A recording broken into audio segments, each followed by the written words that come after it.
السلام عليكم. اليوم باغي نديكم معايا الوهران، بصح قدام ما نخرجوا مش مشنت ديرولي ابوني وجيم، وما تنسوش تفرطاجوني.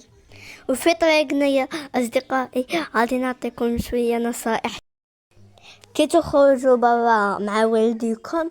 ما تطلبوش منهم صوالح بزاف، سيرتو كي تكونوا قدام الغاشي. وعاون ماماك في الدار، وكونك حنين على خواتاتك البنات. مين تشوف باباك رافد كانت حاجة ثقيلة عاونه، هو باينة بلي ما غاديش يبغي، بصح ما فيها والو إذا عرضت عليه.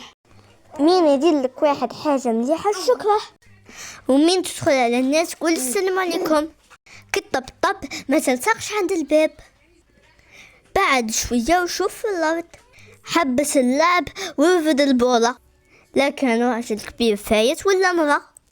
مين تتلاقى راجل كبير ولا مرة كبيرة في البيس نوض وخليها تجمع. وإذا تلاقيت واحد مش قد يقطع الطريق شدها من يده. ومين تتلاقى حاجة في الطريق رفدها وحطها في الجنب.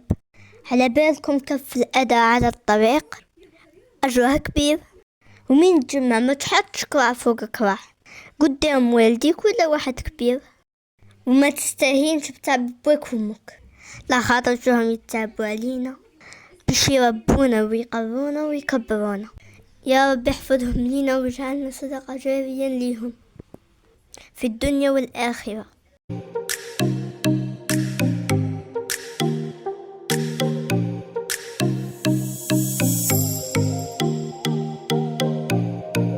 كما راكم تشوفوا دروك رانا في مول الصينية في وهران.